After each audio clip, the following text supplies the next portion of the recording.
गुरु प्यारी साध संगत जी, आज फिर से एक सुंदर सी साखी आप सभी को सुनाने जा रही हूँ। गुरु प्यारी साध संगत जी, असली पुण्य क्या है?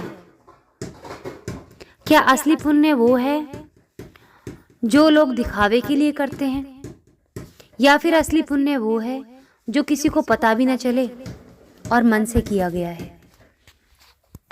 असली पुण्य में और दिखावे की पुण्य में सिर्फ इतना फर्क है कि जो लोग दिल से बिना किसी को दिखाए सच्चे दिल से किसी का भला करते हैं, वो सच्चा पुण्य होता है।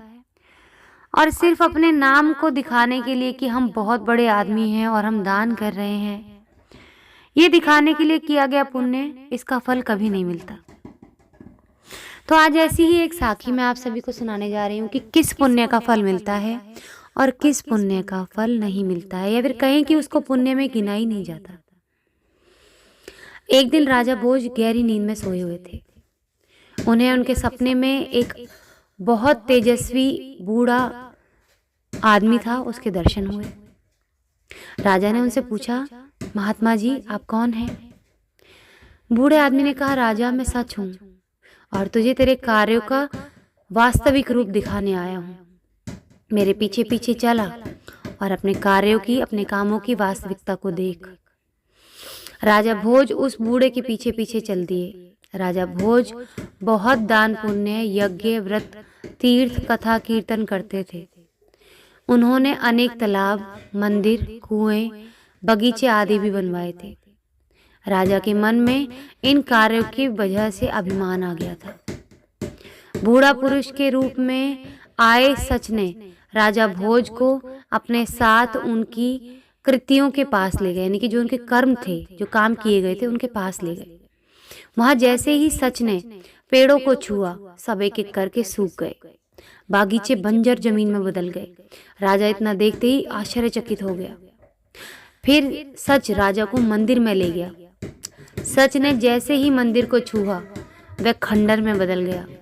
बूढ़े पुरुष ने राजा के यज्ञ, तीर्थ तथा पूजन, दान आदि के लिए बने स्थानों, आदमियों आदि चीजों को जैसे ही छुआ, वे सब राख हो गए। राजा ये सब देख के एकदम आहत सा हो गया, यानी कि उसको धक्का सा लगा, सदमे में बैठ गया। सच ने कहा, राजा यश की इच्छा के लिए जो काम किए जाते हैं ना, उनसे केवल अहंकार की पुष्टि होती है, यानी कि उसमें सिर्फ अहंकार यानी कि घमंड दिखाई देता है। धर्म का निर्वहन नहीं होता, वहाँ धर्म का पालन नहीं कर रहे हो आप। सच्ची सद्भावना से, निस्वार्थ होकर, कर्तव्य भाव से जो काम किए जाते हैं, उन्हीं का फल पुण्य के रूप में मिलता है। और ये पुण्य फल का रहस्य है। इतना कह के सत्य अंतर्ध्यान हो गए।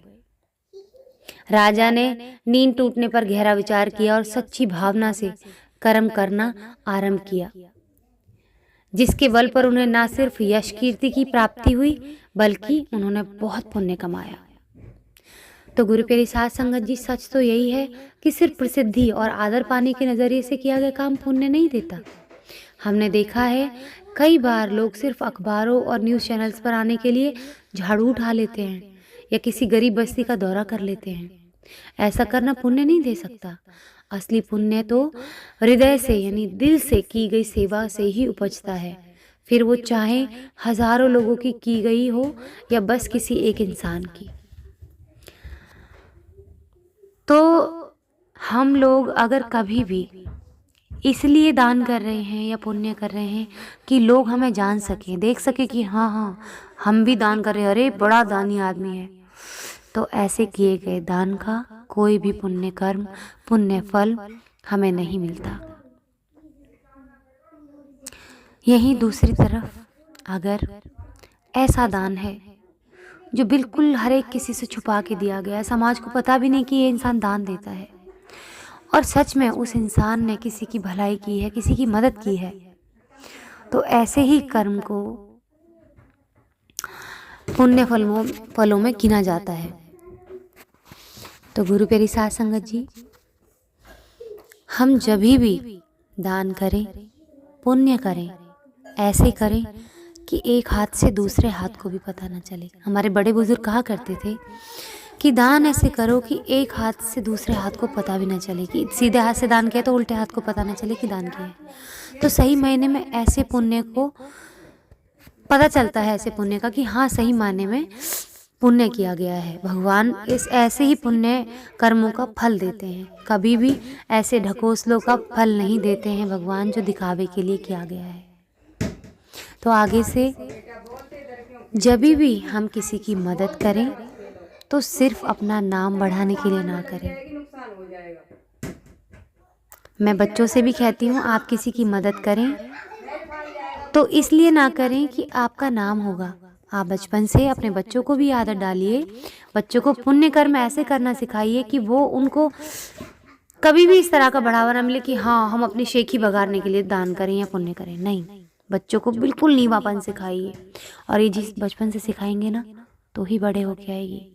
क्योंकि आपकी आदतें भी अगर ख़राब हुई हैं कहीं से तो आपके बचपन से ही हुई होंगी। गहराई में जाकर देखना, कभी भी कोई चीज़ें बिगड़ती हैं ना, वो बचपन से ही ख़राब होती हैं, बचपन से ही बिगड़ती हैं, और अच्छी होती हैं तो भी बचपन से ही अच्छी होती हैं। तो हमारी नींव ऐसी होनी चाहिए, हमारे बच्चों की नींव ऐसी होनी चाहिए कि हम उन्हें हर एक अच्छी बात सिखाएं, जाने अनजाने भी ऐसा पाप, ऐसी गलती ना करें जो गलती आगे जाके उसके लिए पाप बन जाए, और वो पुण्य कर्म करे भी तो भी उसको फल ना मिले। अगर आप चाहते हैं कि आपके बच्चे भवसागर से तर जाएं, तो आप उन्हें एक अच्छी शिक्षा दीजिए। अच्छा भविष्य तभी बनेगा जब अच्छा आज बनाएंगे, और उनके भविष्य पे आपका आज भी तो टिका है ना, टिका है ना। तो फिर क्यों खराब करते हैं सब कुछ, कल आज और कल को। हमारी गलत सीख ही हमारे कल आज और कल को ख़राब करती है। हम फिर कहते हैं हाय हमारी औलाद हमारे साथ ऐसा कर रही है, हाय हमने क्या किया था हमारे साथ ऐसा हो रहा है, निकम्मी औलाद निकल गई। अरे जब आपने अच्छे संस्कार ही नहीं दिए, उन्हें अच्छे गुण ही नहीं दिए, हर छोटी छोटी बात को आपने कभी नोटिस ही नहीं किया कि आप क्या गलत काम उसको सिखा गए, तो फिर कैसे उम्मीद करते हैं कि आपके लिए जीवन में हीरे हीरे होंगे। आपने तो वो मेहनत ही नहीं की ना। एक मानस के बच्चे को पालने के लिए सिर्फ शारीरिक मेहनत नहीं लगती है, मानसिक मेहनत भी लगती है, दिल की मेहनत भी लगती है। अगर एक बच्चे को आप अच्छा इंसान बनाना चाहते हैं ना तो जी जान लगाने पड़ते हैं।